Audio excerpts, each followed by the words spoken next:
오늘은 우리가 사도행전 102번째 시간으로 고생하지 말고 돌아오라 라는 제목으로 같이 말씀을 나누도록 하겠습니다. 어제 바울은 자신이 아그리빠 왕에게 그리고 그곳에 모인 사람들에게 하나님의 전할 수 있는 기회를 얻은 것이 복되다 그렇게 말을 했어요. 그리고 그들이 듣든지 아니 듣든지 복음을 전할 수 있는 기회가 자신에게 주어지는 것, 그것이 하나님의 은혜라고 생각했습니다. 그리고 자신이 이런 신문을 받는 이유를 말하면서 예수 그리스도를 믿는 믿음과 부활에 대한 소망 때문이라 그렇게 밝혔습니다. 그리고 그들은 하나님의 죽은 사람을 살리심을 어찌 못 믿을 것으로 여기느냐 하고 말을 합니다. 전능하신 하나님께서 천지 만물을 창조하셨고 그리고 무에서 유를 만들어내시는 하나님께서 어찌 죽은 자를 살리지 못하겠느냐, 그것을 왜 못 믿을 것처럼 여기느냐, 그렇게 바울은 이야기했습니다.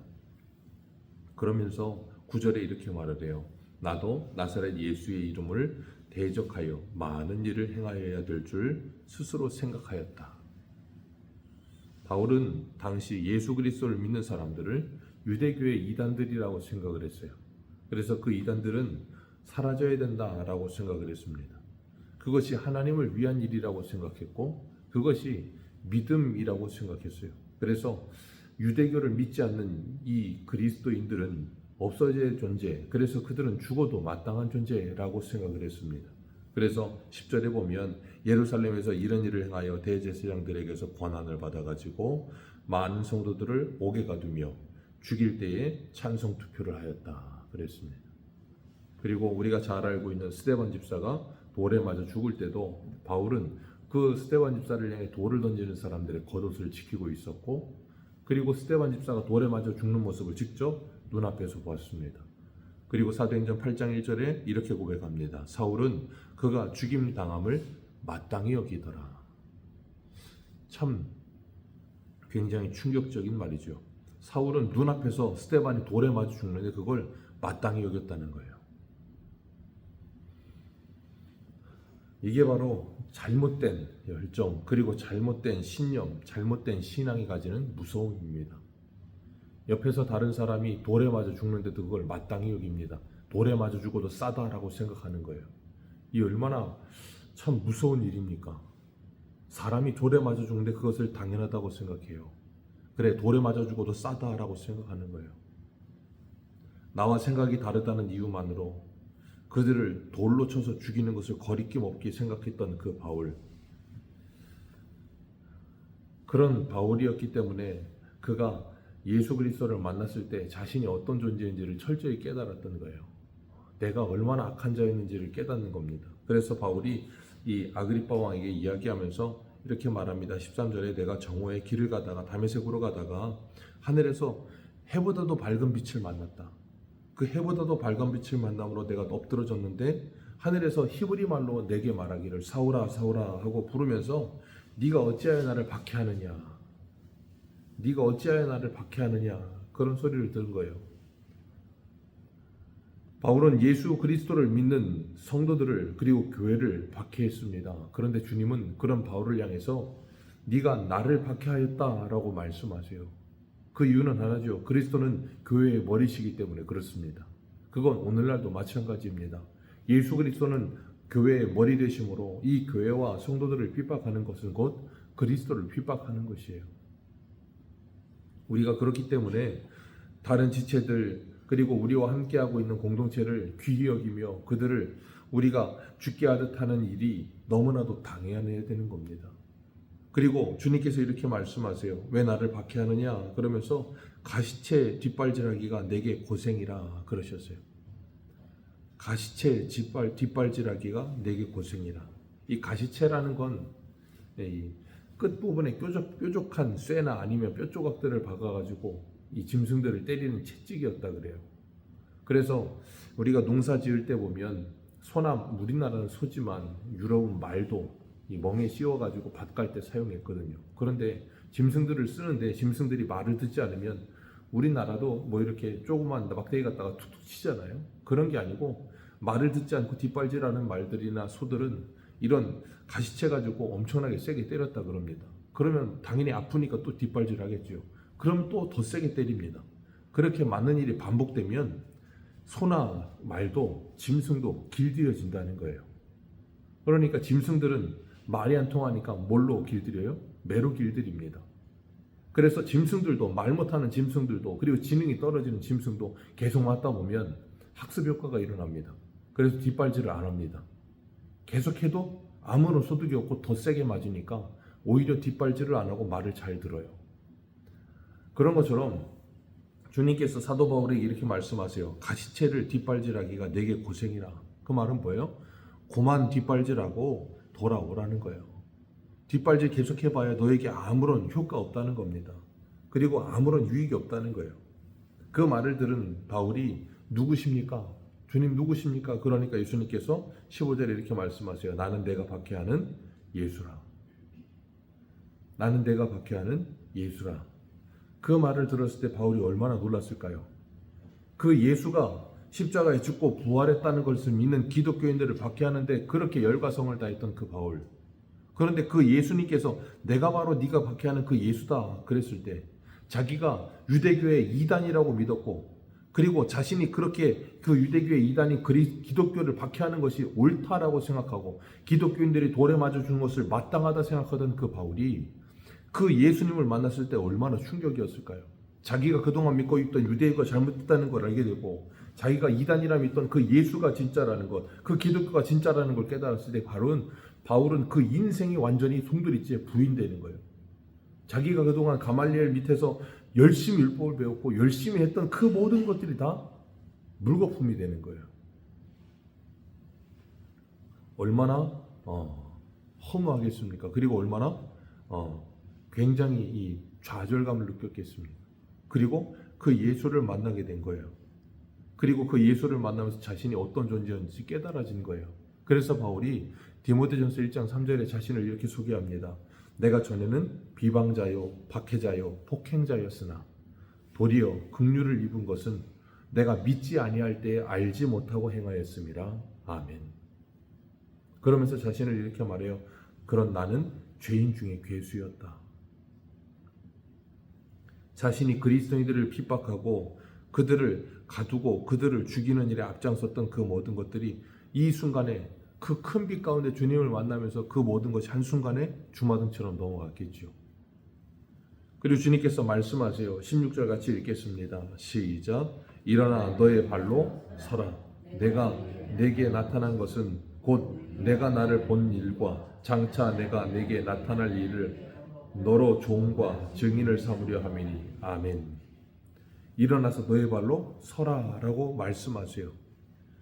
그리고 네가 본 일과 장차 내게 나타날 일, 그 일에 너를 증인 삼으려고 내가 너에게 찾아왔다는 거예요. 그러니 이제는 그만 엎드려 있지 말고 일어나라는 겁니다. 이게 바로 예수 그리스도를 만나고 그리스도와 함께 십자가에 죽고 부활한 자들의 경험인 거예요. 첫째 부활인 거죠. 그래서 바울은 갈라디아서 2장 20절에 이렇게 말합니다. 내가 예수 그리스도와 함께 십자가에 못 박혔나니 그런즉 이제는 내가 산 것이 아니요 오직 내 안에 그리스도께서 사신 것이라. 이제 내가 육체 가운데 사는 것은 나를 사랑하사 나를 위하여 자기 몸을 버리신 하나님의 아들을 믿는 믿음 안에서 사는 것이라. 그렇게 고백합니다. 그 참된 믿음을 가지게 된 그 순간 사도 바울은 완전한 새 사람이 된 거예요. 자신이 본 일, 그리고 자신이 경험한 일, 자신이 들은 일, 그 일의 증인이라는 겁니다. 오늘 우리도 마찬가지입니다. 예수 그리스도를 우리가 만나면 우리가 보고 들은 그 일의 증인이 되는 겁니다. 증인은 내가 무언가를 봤어야 되는 거예요. 내가 무언가를 보지 않았으면 증인될 수 없습니다. 그렇기 때문에 성령으로 말미암아 우리가 하나님의 말씀을 듣고 그 예수를 만나게 되면 우리는 그 예수의 증인이 되는 삶을 살게 돼 있어요. 마치 그걸 말하지 않으면 예레미야가 그 마음에 불붙는 것 같아 견딜 수 없다고 했던 것처럼, 옛날 아이들 이서구화에 보면 임금님 귀는 당나귀라고 그 외치던 그 이발사의 안타까움처럼 애타는 마음이 있게 되는 거예요. 왜? 내가 봤으니까요. 말하지 않을 수가 없는 거죠. 그리고 주님께서 말씀하세요. 17절 말씀입니다. 시작. 이스라엘과 이방인에게서 내가 너를 구원하여 그들에게 보내요. 아멘. 이게 부르심과 보내심입니다. 주님께서 우리를 세상 가운데서 부르셨습니다. 여기 말씀하세요. 이방인과 그리고 이스라엘에게서 내가 너를 구원하였다. 그리고 그들에게 다시 보낸다. 이 세상 가운데서 우리를 불러내셔서 우리를 구원하셨습니다. 그리고 우리를 다시 세상으로 보내십니다. 그러면서 뭐 하세요? 세상에 나가서 하나님의 복음을 전하라는 거예요. 네가 보고 들은 걸 전하라는 거예요. 그게 뭐예요? 18절에 그들의 눈을 뜨게 하라. 빛으로 그들의 눈을 뜨게 하는 거예요. 그래서 어두움에서 빛으로 사탄의 권세에서 하나님께로 돌아오게 하라. 그래서 죄사함과 나를 믿어 거룩하게 된 무리 가운데서 기업을 얻게 하라. 그게 네가 가져야 될 사명이다 라고 주님께서 바울에게 사명을 주신 겁니다. 네가 보고 들은 것 전하는 자가 되어라. 그래서 그들의 눈을 뜨게 해라. 어떻게 해요? 주의 말씀으로. 주의 말씀은 빛이시기 때문에 그 말씀의 빛을 비추라는 거예요. 그게 전도요? 선교입니다. 예수 그리스도를 전하는 거죠. 허물과 죄로 죽었던 그들에게, 그 사단의 권세 아래 눌려 사는 그들에게 그 복음을 전하여 그들도 하나님의 자녀가 되게 하라는 거예요. 그래서 하나님의 기업을 이어받은 자들, 그리스도와 함께 기업을 이어받은 자들이 되게 하라는 거예요. 그 사단의 권세 아래 눌려 있는 인생들이 뭡니까? 두 가지에 눌려 있을 수 있겠죠. 첫 번째는 죽음의 두려움 속에 눌려 사는 인생들이에요. 그리고 또 하나는 돈의 권세에 눌려 사는 인생들입니다. 거기에서 벗어나지 못해요. 이 세상을 사는 사람들은 그 두 가지의 권세 앞에서 눌려 살지 다른 것에 눌려 살지 않습니다. 그래서 사단은 그 두 가지로 사람을 얽매입니다.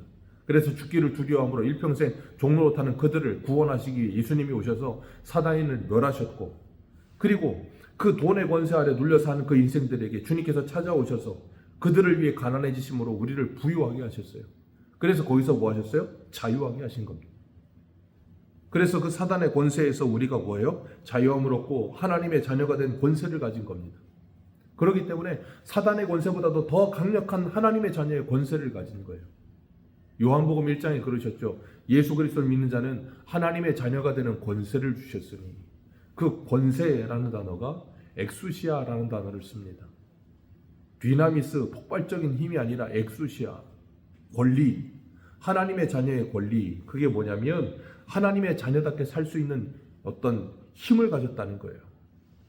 그러니까 이 세상을 살아가면서 세상 앞에 무릎 꿇거나 세상 앞에 주눅들거나 세상 앞에 지지 않고 하나님의 자녀답게 살 수 있는 거예요. 그게 다윗입니다. 세상의 골리앗이, 세상의 어떤 힘이 아니면 어떤 권력이 어떤 무엇이 와도 나는 하나님의 자녀답게 살 수 있는 힘이 생긴 거예요. 그게 하나님의 자녀됨의 권리예요. 그리고 권세입니다. 그런 삶을 살도록 주님께서 우리를 부르셨어요. 그래서 우리로 하여금 그 영생 안에 살아가도록, 그 예수 그리스도 안에서 참된 영생을 누리게 하신 것입니다. 일평생 죽기를 두려워하는 인생들, 그래서 이 세상 사람들은 영생을 사모하죠. 어떻게든지 오래 살고 싶어 합니다. 어떻게든지 덜 늙고 싶고 오래 살고 싶고 이 땅에서 천수를 누리고 싶어 해요. 그건 예전에도 마찬가지죠. 중국의 진시황도 어떻게든 불로 찾아가지고 영생불사하겠다고. 예수를 만나야 되는데 예수를 만나지 못하고 다른 뭘 찾다가 끝낸 인생이 되는 거예요. 우리는 이 세상 가운데, 그 어두움 가운데, 눈을 뜨지 못한 가운데 있는 이들에게 그리스도를 전해줌으로 그들이 참된 빛을 만나고 영생을 얻을 수 있도록 돕는 인생 되어야 할 줄로 믿습니다. 그리고 바울은 이렇게 말을 해요. 내가 여기까지 오게 된 이 모든 것은 22절에 보면 하나님의 도우심이다. 유대인들이 내가 예수 그리스도를 믿는다는 그 일 때문에 나를 죽이려고 했으나 하나님의 도우심으로 내가 여기까지 왔고, 내가 높고 낮은 사람들 앞에 증언하는 선지자들과 모세들이 반드시 말한 그 되리란 그 말, 그리스도가 십자가에 죽으시고 살아나시고 그리고 이방인과 그리고 이스라엘에게 빛이 되셨다라는 것을 전하는 삶을 사는 것, 그게 내게 주은 사명이다. 나 그거 하기 위해 이 땅에 있다라고 이야기하는 거예요. 주님은 오늘도 우리를 세상에서 부르셔서 주님의 말씀을 주시고 다시 세상으로 보내십니다. 이 새벽에도 하나님의 부르심 받아서 주의 말씀을 들으시고 기도하는 가운데 주님의 은혜를 받으셔서 우리가 우리의 각자의 위치에서 가정과 일터와 세상으로 보내심을 받는 줄로 믿습니다. 거기에서 주님 우리에게 말씀하세요. 일어나서 네 발로 서라. 이사야 60장은 그렇게 말씀하시죠. 일어나라, 빛을 발하라. 그게 우리들의 사명인 줄 믿습니다. 그리고 주님께서 우리에게 말씀하셨어요. 가시체 짓밟질하며 고생하며 살아가는 인생들에게 고생하지 말고 주님께 돌아오라는 거예요. 그게 뭐예요? 그들에게 복음을 전하는 일입니다. 지금도 우리 주변에는 바울과 같이, 예전에 사울과 같이 그리스도를 핍박하고 그것을 믿지 않으며 거부하며 오히려 뒷발질하듯 반항하는 그들이 여전히 우리 안에 있습니다. 그리고 우리 주변에도 있습니다. 우리가 그들을 볼 때 참 고생이 많다. 그리고 그들에게 이 복음을 전해줄 수 있어야 돼요. 그리고 그들도 그 고생을 그치고 주님께 돌아와서 참된 복을 누릴 수 있는 삶을 살도록 빛을 비추는 저와 여러분들 되시기를 주님의 이름으로 축복합니다. 기도하겠습니다.